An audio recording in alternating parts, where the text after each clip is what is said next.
Welcome to the Scientific Sense podcast, where we explore emerging ideas from science, policy, economics, and technology. My name is Gill Eapen. We talk with world's leading academics and experts about their recent research or general areas of topical interest. Scientific Sense is an unstructured conversation with no agenda or preparation. We cover a wide variety of domains where new discoveries are made and new technologies are developed on a daily basis. We are most interested in how new ideas affect society and help educate the world how to pursue a rewarding and enjoyable life rooted in science, logic, and information. We seek knowledge without boundaries or constraints and provide unedited content of conversations with researchers and leaders who love what they do. A companion blog to this podcast can be found at scientificsense.com, and this podcast is available on over a dozen platforms and directly at scientificsense.net. If you have suggestions for topics, guests, and other ideas, please send them to info@scientificsense.com, and I can be reached at gill@eapen.info.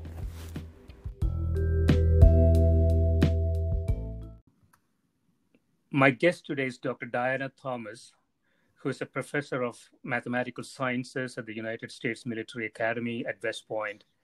She holds joint research appointments at Columbia University, Obesity Research Center, and the Pennington Biomedical Research Center, and serves on the editorial board for the European Journal of Clinical Nutrition, PloS One, and Nutrition and Diabetes. She has published over 140 peer-reviewed articles in exercise, fitness, nutrition, and body weight regulation. Welcome, Diana. Thank you. Thank you for having me.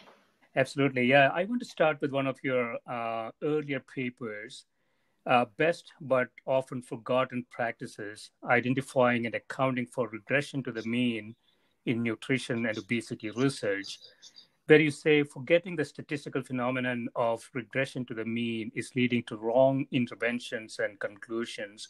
You want to talk a bit about that? Sure.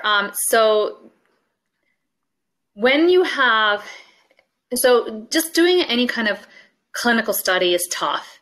And so in a lot of studies, we don't have the gold standard, which is the randomized controlled trial, where you have an intervention group and a control group. And sometimes there are also natural experiments. So maybe you're trying to understand an intervention at a school. And so if you're doing something with a school, you probably won't have a control group. So in these cases, what happens is you run an intervention. Let's say let's make something simple. You are going to educate children at a high school, adolescents at a high school about changes in food or good eating habits. Yeah. So you'll look at your data and you'll find that maybe at the end of the day, there wasn't a change in weight. So you expected a change in weight, your primary outcome, and you didn't find a change in weight. Well, what happens sometimes is the investigator that's their study, they're looking for something. So they take out of that just the students that had obesity, and they see a change in weight in that group alone. And so they say, aha, although the intervention didn't work overall in general, it worked for the people with obesity. Okay. Right. So the problem with that is that there's a phenomenon called regression to the mean. It doesn't mean that the people with obesity didn't lose weight. What it might mean, though, is that if I step on the scale every single day, and there was a day that I stepped on the scale and it was a little bit higher, but it's oscillating up and down. Mm-hmm. On the whole, like if I'm weight stable, what's going to happen is sometimes I'll be high, sometimes I'll be low. And if someone caught me on the day that I was high, and then the next few days they measured me, they said, "Oh, Diana, you lost weight. My intervention had worked, but there was no intervention." Right. And so that's what we call regression to the mean. Okay. That if you happened to get my highest weight, you'll see a tendency to go down to the mean. And this happens because if you are a couple standard deviations away from the mean, you're taking those individuals with the highest weight and they will regress towards the mean. So that's kind of a difficult thing to understand. And so one of the things we did in that paper is we took the control group of a weight loss intervention. Mm-hmm. And we showed that in the distribution, if you take the highest and lowest out of the folks' weights in that study and the control group, so there was no intervention, those folks moved towards the center. Mm-hmm. Slightly. Yeah. So if you're going to do a study like this, there's ways to actually account for the effect of regression to the mean, but you have to account for them before making a conclusion that although your intervention might not have worked in the average person, it worked in the people with obesity. So that's regression to the mean, and we see it all the time, actually. Yeah, that's very problematic. So it sounds like, Diana, that there are two issues. One is sort of using a subset of the data to make a conclusion, and the other is sort of the natural regression to the mean phenomenon that's going to happen to the extreme values. And so both of those things are happening in those types of trials? And that's the most common one that we see, is that we see a subsectioning of the data. Yeah. And of course, I don't know. We've written a lot of letters to the editor after the fact, after we see this. We don't know what was in the minds of the investigators, so I'm making up part of the story. The story I'm making up is that, I've seen researchers go through these studies. It's really hard to run a study. You get funded to run the study, and then you had a null result at the end. But you need to publish, and you need people to care about what you did. And so that's the temptation to go down and dig into the data a little bit more is there. Right. And then once you go in there, you see this thing, and you may not have really understood that this is what's happening. Yeah, I mean, this is existing in a lot of scientific disciplines, right? So there's a publication bias. You would rather find something rather than not find anything. And really, what we publish often cannot be replicated in other trials. There was a very interesting finding a few years ago that showed that pharmaceutical products, if you track their efficacy over time, they seem to show the highest efficacy when they come out, and their efficacy reduces over time. And so, this is indicative of the fact that as more and more people take it, as more and more data is available, we are actually getting a better view as to what the real efficacy might be. And clearly, the manufacturer of the product doesn't really have a great incentive to look into things like that. And the same goes for the investigator here. There's no incentive. Well, I would say there's no incentive, but the idea is like you want papers and studies to age well. You don't want to just, yes, there's the immediate thing you want it published. Yeah. But you also want 10 years down the line people to cite your work. And if you keep that in mind, right, anytime you start doing anything more with the data than you originally intended, call your neighborhood friendly statistician. Yes. Yeah. That sounds right. I want to get into another paper you have, weighing the evidence of common beliefs in obesity research. And so you say in this paper, obesity is a topic on which many views are strongly held in the absence of scientific evidence to support those views. And some views are strongly held despite evidence to contradict those views. So you and your colleagues refer to the former as presumptions and the latter as myths. And you present a set of myths and presumptions. You want to talk about a few of them? Sure. My favorite one out of these, I don't know if this one hit this paper, but we have another paper in the New England Journal of Medicine where we mentioned this one. So there's a long-held belief that skipping breakfast will lead to obesity. Yeah. And, when we talk about deep-set beliefs, I was speaking to someone who is a family member, highly educated, very smart. And I told them, I just got a paper accepted in New England Journal of Medicine. And she asked me what it's about, and I told her, you have these myths that people believe in, but they're not true.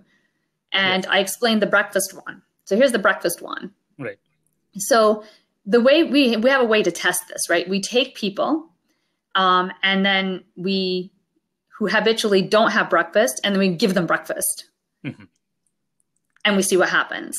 And we have a control group, and we can compare it. And what people have found, researchers have found, is that when you do this, people who now include breakfast actually gain weight, right, in comparison to their peers. And then the opposite, if you don't eat breakfast, I believe that, I'm not sure about this, but I believe that they've done the other direction too. And if you don't have breakfast, it doesn't lead to, it leads to weight loss, actually, a slight weight loss, not huge. Yeah. But, and it makes sense because you're adding calories and you're subtracting calories. Right. So you explain something like that to people, and they will tell you that, you know, my family member just looked at me, yes, but everybody knows that breakfast is the most important meal of the day. Right. And, you know, I've looked into this further than just that paper, just what we did in that paper. So for example, at schools, they'll tell you when they have standardized testing, they'll send a note home and say, make sure your child gets a big breakfast before they come to school. Right. And I thought, well, why are they saying that? Now, there is evidence, actually, that exercising changes your brain and makes you, frankly, smarter. So it can improve brain functions. So shouldn't I be telling my kid, hey, you have a standardized test tomorrow, you should go for a 3-mile run? But instead, we tell them to have a big breakfast. So I went and looked up the evidence. There's not a lot of evidence for breakfast and test taking. Yeah. Some of it is negative. I couldn't find anything conclusive. But despite that, it's a deeply held belief. Breakfast is the most important meal of the day. And people attach to it all kinds of importance when it isn't there. Yeah, I think it's a worldwide phenomenon, Diane. I grew up in India, and even there, it used to be the belief. And even now, as you say, it is still the belief. And I think this really took off after the cereal innovation. And so you can look at, you know, sort of the marketing techniques used by some of the cereal manufacturers to perpetuate this idea that, you know, if you miss breakfast, it's really bad for you. And I suspect, you know, this is sort of a reinforcing thing because nobody's looking at the alternative hypothesis. That's correct. And, you know, I don't know if we talk about it in this paper that you pulled up, but I think somewhere we talk about reasons why people might hold these beliefs. Yeah.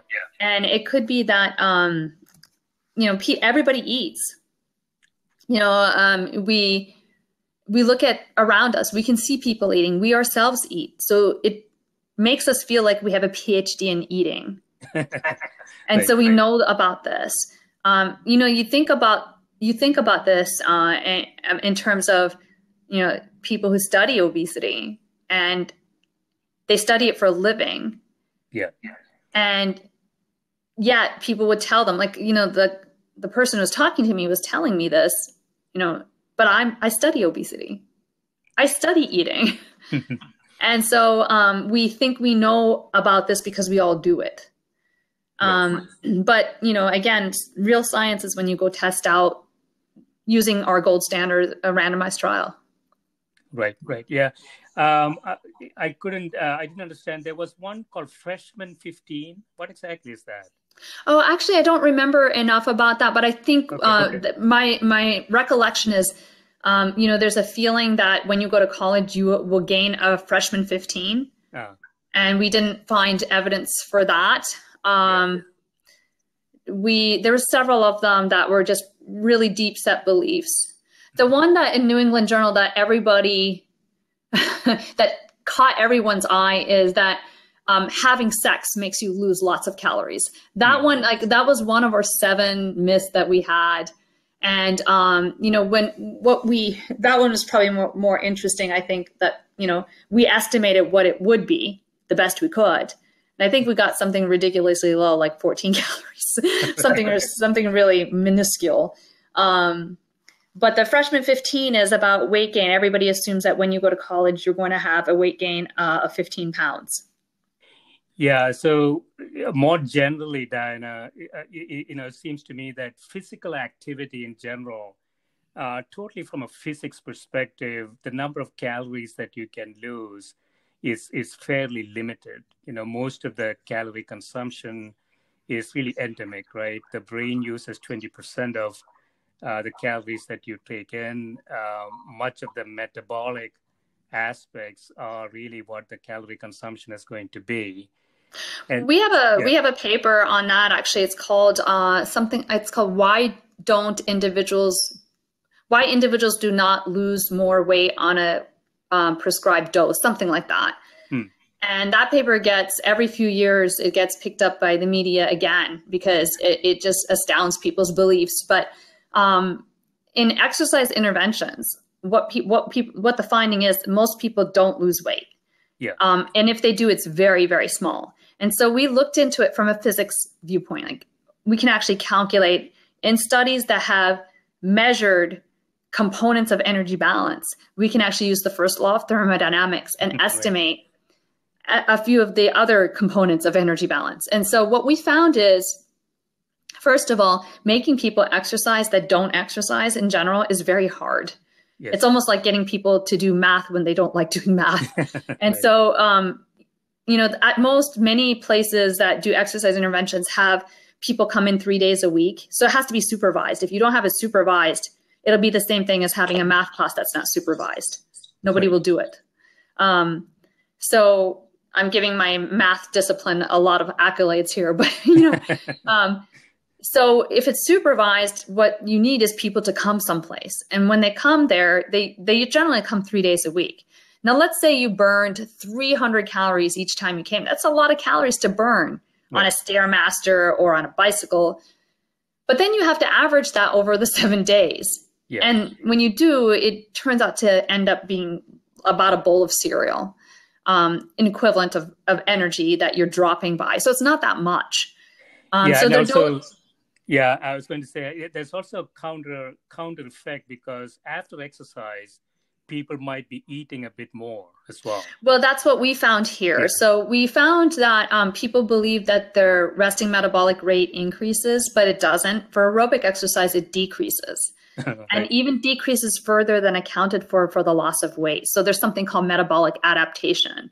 Yeah. And so you don't get any extra benefit from running. And then we also found that, there was a beautiful study done by PloS One. It was a half marathon study where he had a group of individuals training for a half marathon for a 40-week period. And in that period, they didn't lose hardly any weight. Some even gained weight. And when you do the energy balance calculations in those individuals, you can prove that their energy intake increased. And what reason they were doing it, and people have hypothesized that we call them compensators. Mm-hmm. So they compensated for their energy decrease by increasing energy intake. But why they do it, we don't really know.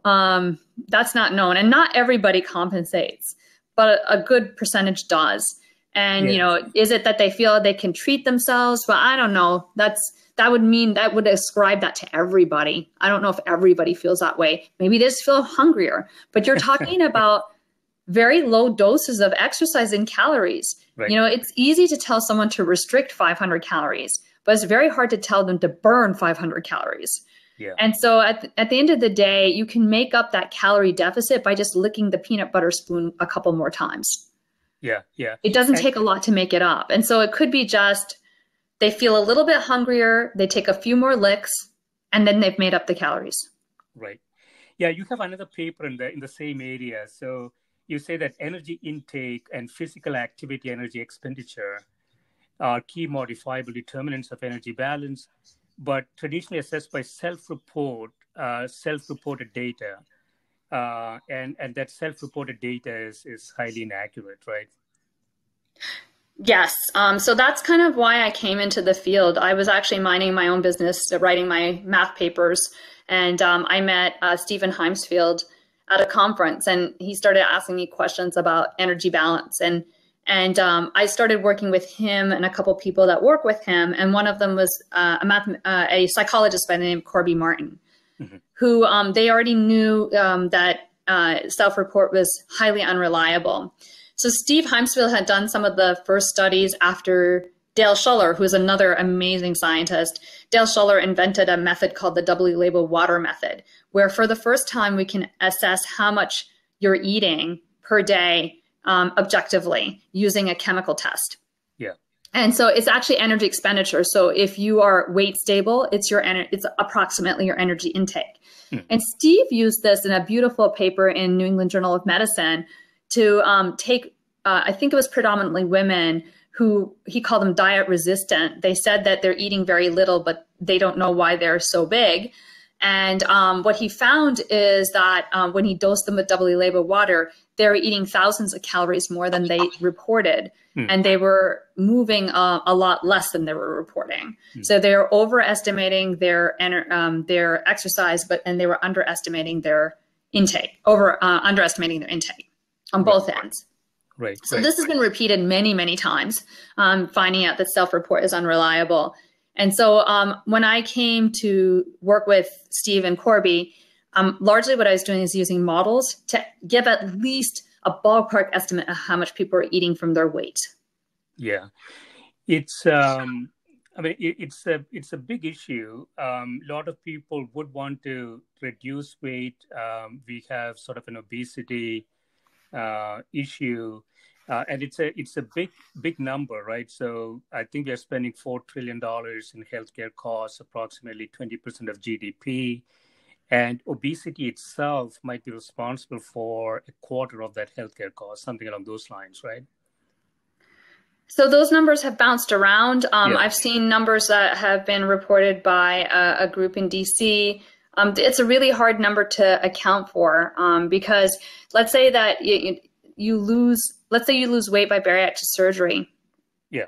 Then once you lose the weight, you had other surgeries that you couldn't take on because you had obesity. So you decide to pay for them after you lose the weight. Are those in those costs? So those extra surgeries. So it's a really hard number to lock down. But I know usually I look at a range, but it's high. It's definitely high. And now with COVID-19 and the higher the risk factor with obesity, it's even more concerning. But then, you have to be careful because the answer seems like it's losing weight, but there might not be evidence that losing weight will reduce your risk factors. Right. Yeah. So the question will be, ultimately it surfaces as type 2 diabetes, hypertension, and things like that. So there's a general acceptance that those things are highly correlated with BMI. But I guess the question you're asking, do we really know if somebody who has over 25 BMI, reducing BMI in itself puts that person in a safer position? That's unclear, right? So parts of that unclear. There's a nice study. It was done for many, many years. And there's a look ahead study where it was a study that was done in diabetics, type 2 diabetes. Yeah. And in that study, they used lifestyle interventions to help folks reduce weight. And the primary outcome of the study was mortality. Yeah. And the study was stopped. Somewhere after a decade, it was stopped because there was no evidence that reducing their weight changed the primary outcome. But there was a number of papers written showing that markers of health improved, diabetes improved, cardiovascular risk factors improved. So I'm not getting all of it perfectly because this was a complex study. Yeah, but at the end of the day, what it's saying is you live a healthier life, but it may not reduce those final outcomes. That's interesting. If we can see a mortality benefit, the ultimate outcome, then the other benefits that we suppose could be argued. For example, type 2 diabetes is really treatable now, right? So you can, if you're pre-diabetic or, glucose sensitive, reducing the sensitivity there. You have medications now. You could take insulin. So it's a highly treatable disease. And so unless you can show, I'm just speculating here, there is a mortality benefit, I wonder if it shows anything. So the absence of evidence is not evidence, right? So we don't know. Yeah. I think that study raised more questions. Does it mean that we just die healthier? I don't know. Right. But it did. Definitely there was an outcome that 5% weight loss alone improved health.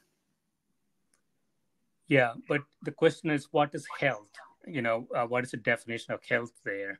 Obesity-related comorbidities. Yeah. So diabetes, cardiovascular health. Okay. So those, and cholesterol levels, all those things improved. Yeah. And you have another interesting study here, Diana, dynamic model predicting overweight, obesity, and extreme obesity prevalence trends. And you say that the obesity prevalence in the United States appears to be leveling.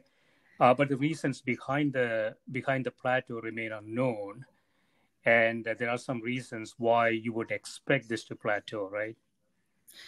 So the reason I wrote that way is, so there's confusion between leveling and this is happening also for COVID-19. We talk about flattening the curve, and sheer numbers. So the sheer numbers. Leveling at that high level is not probably something we want to accept. But the reason I said it that way is because sometimes people look out at that and say, look, it's leveling. Right. Look, all our obesity interventions are working. And we show without any intervention at all with this model that it will level. Right. So it's saying that what that's saying is, hey, you don't know why it's leveling actually, because we're showing here that with just so if you think of a population in compartments, I have people who have obesity, people who don't have obesity, and put them in separate compartments.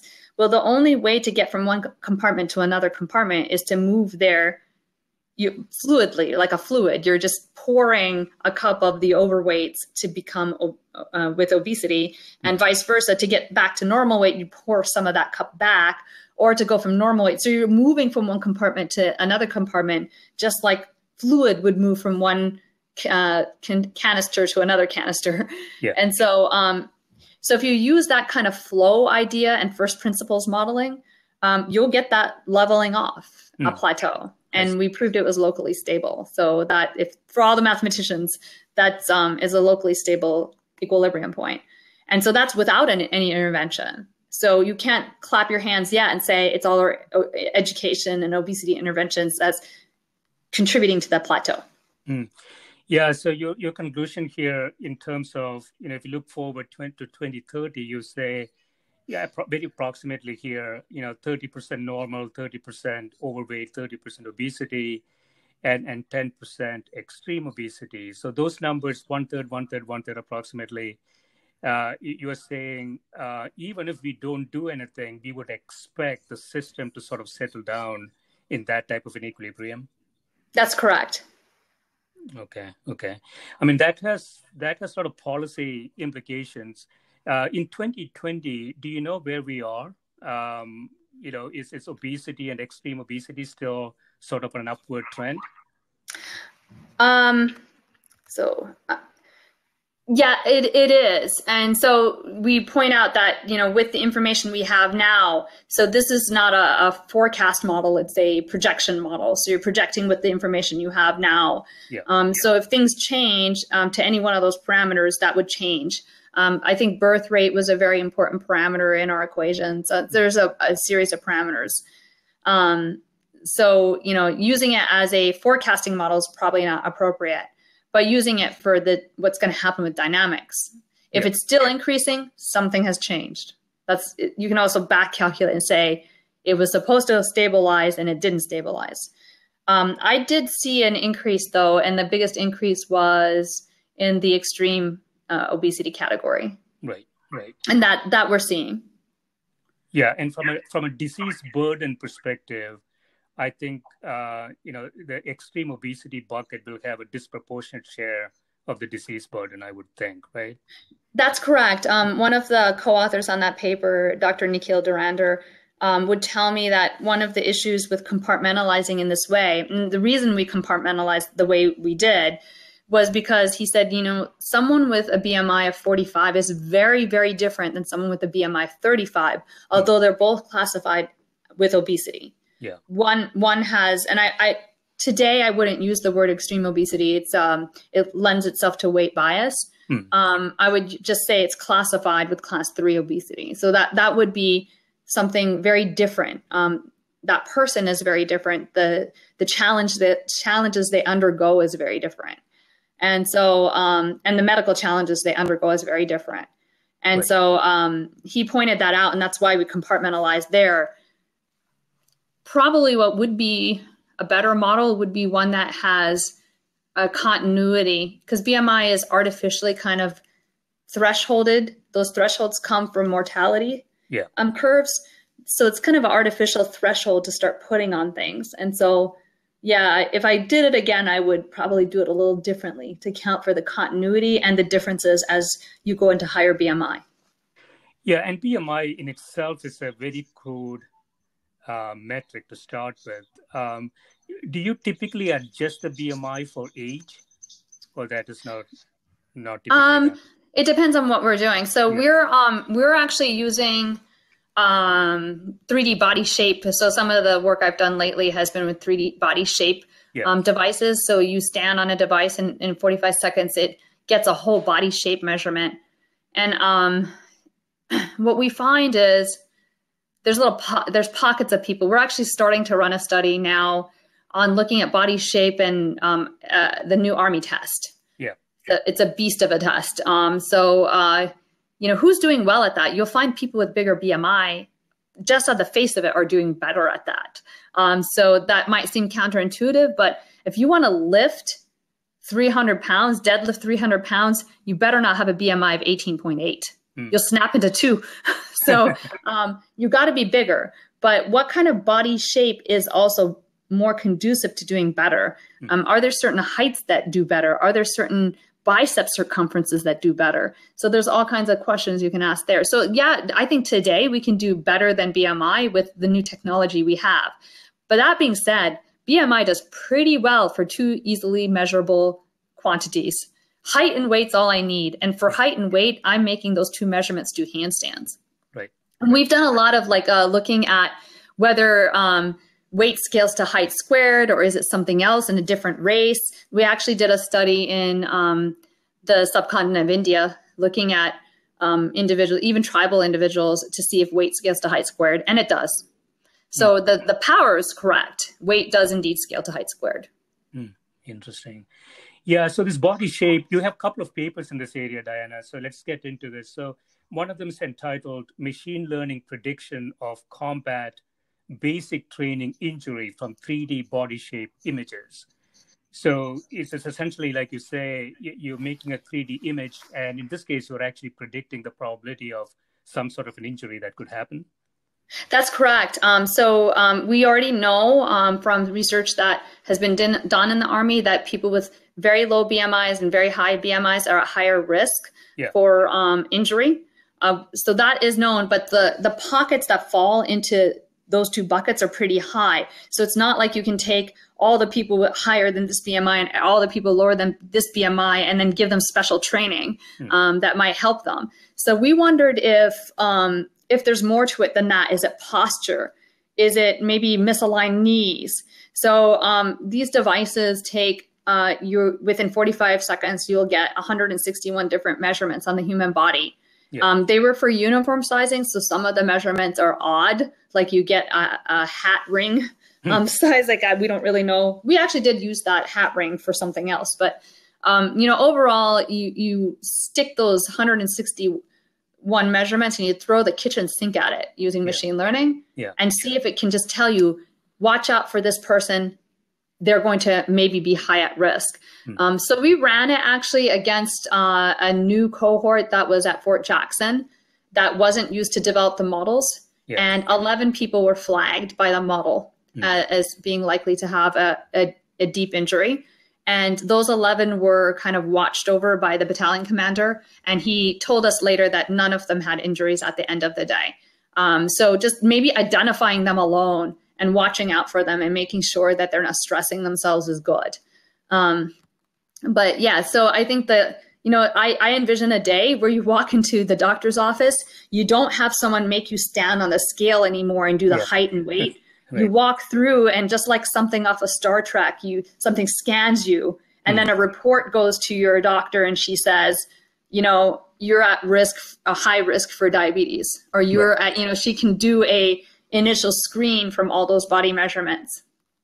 Yeah.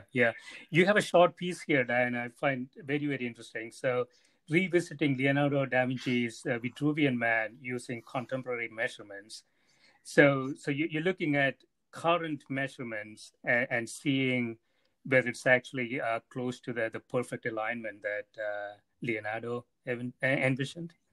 Yes, so one of my dreams. My father was a physician, and he always had JAMA out on the countertop and on the coffee table. And so I saw JAMA when I was a kid, and I thought, I want to get into JAMA with something. And you're always told if you want to get into JAMA, it has to be clinically relevant.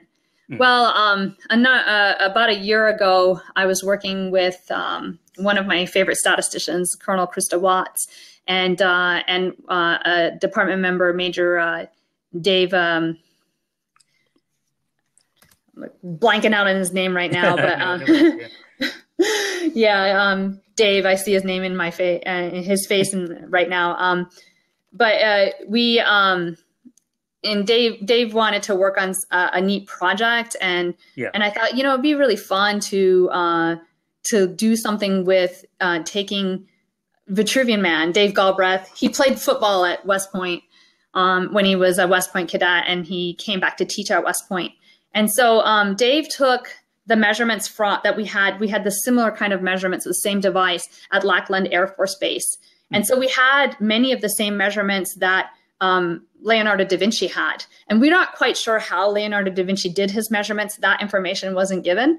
But we had at least, there's some sketches in his notebook, like your head is this much of your height, of your total height, your head height. So we could do some of them. And so we came up with the measurements from the Lackland Air Force Base, and we noticed they're not that far off. Mm-hmm. The average measurements are not that far off. And so, but they're slightly off. For example, Leonardo da Vinci said that your arm span is equal to your height. So if you think of Vitruvian Man, he's standing inside the square. Right. And the arm span is the length of the square, and so is the height. Yeah. So it's a little bit, the arm span's a little bit longer. And so then we thought it'd be nice to see this drawn. And so Krista asked Dave, is there a way that you can maybe put this in Photoshop and draw it? And I thought, well, maybe we should get a real artist to draw that. I don't think we should go out of the realm of data science. This is kind of what we're strong at. We should find someone who can really draw. Yeah. So Mara Boucher, who's an artist, professional artist, I met her in the library here, and I asked her, hey, I've got this thing with Leonardo da Vinci. I started explaining it, and before I could finish, she said, I'll do it. And so she drew a modern day Vitruvian Man, and we had measurements for women, so she could draw a woman in that style. And both were pretty close. Both were pretty close to the original. So the modern man and woman, the conclusion is that the modern man and woman is approximately the same as then.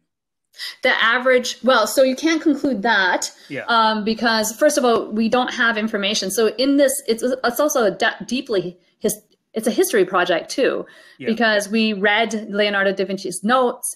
We don't know what he did. The whole area of statistics didn't take hold till 100 years after, maybe more than that. So it was really not formalized. I mean, if you think about statistics, was not really formalized till the late 1700s or 1800s. That's where you start getting, regression. And so it's not like he had data that was collected in an Excel spreadsheet. And so we don't know exactly who he measured. Did he measure well-off people? Because well-off people were taller than non-well-off people. Did he measure women? We don't really know. maybe he measured women and didn't put it into his notes. And his notes are pretty sketchy.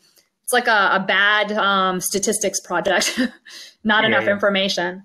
And so we can't really extrapolate from there and say we have a comparison. We can only tell you that we took 64,000 Air Force basic training recruits and we had them measured, and their average is very close to what he reported as the ideal man from the Renaissance. Wow. Yeah, that's fascinating. Yeah, I want to conclude with your paper on exercise. Diana, you have one study here is 4,400 steps per day, the new 10,000 steps per day. I was hoping for 44 steps, Diana, not 4,400, but do you want to talk a bit about that? Sure. So I like these numbers that come out. My favorite number right now is 70% dropout rate from clinical trials. That's where we cut the clinical trial off. Why 70%? Yeah. Who came up with that one? This one is also 10,000 steps. And so Katrine Tudor-Locke, who's on this paper, was someone who really popularized the notion of 10,000, which definitely looks like it's enough. But we wanted to know if we could find minimal cutoffs. So they're not optimal cutoffs. They're the minimum standard that you have to achieve to keep from being sick. And then we looked at specific cardiometabolic illnesses and said, we know these folks have these illnesses, and what was their steps per day? So we looked at that relationship between the two. And we did something called an ROC analysis to come up with a threshold. And so you see that the thresholds range anywhere from about 4,000 to 7,000, depending on cardiometabolic risk. Right. So, but that's minimal standards. Minimum standard. And I guess in the long run, you have to also look at, I don't know much about this, Diana, but there is an osteoarthritis question as we live longer. And so, the exercise regimen that is, generally prescribed in terms of exercising and, cardiovascular type exercising, one may also need to look at what the implications are in the long run for arthritis and additional types of, diseases that might happen, right? I agree. And in fact, I've been fascinated by that. There's a body of work done by Dipna Gallagher at the Obesity Research Center at Columbia St. Luke's. And she has been looking at whole body MRIs of people when they age. And what you find is there's adiposity in the muscles, muscle tissue. So you have differences, even if you're normal weight when you're older. And so my question to her always has been, can you stop it? And can you train for something like the Army Combat Fitness Test? Because we have people at West Point that are phenomenally fit and they're over 50. Right. They do well at that test. And I told her, do a whole body scan on them because I don't think you're going to see. So I think that combination of strength training would help stave those things off. But there's not a lot known about that type of training. I don't know how many people do that type of training at that level. That has been the recent sort of understanding that you don't need to do a lot of exercising, but you need to do strength exercise, because I think the focus has been sort of cardiovascular, for a long time. And the other type of things that we are getting into now as we live longer. So you have to look at the whole sort of cost of health perspective, and probably redesign the exercise aspects or metrics that we currently use. Probably. I've been training for the Army Combat Fitness Test, and I've seen changes in my body that I'm stronger. I find myself less cold. I find myself genuinely hungry. You want to feel hunger, start training for something like that. And I'm more fit than I've ever been in my life. So, and I'm 50. Yeah. Excellent. Yeah. So this has been great, Diana. I really appreciate the time that you spent with me. Yeah. Thank you for having me. Yeah. Good luck with all your research in this area. It's definitely needed. Thank you. And let me know if you have any feedback. Absolutely. Thank you. Bye. Bye.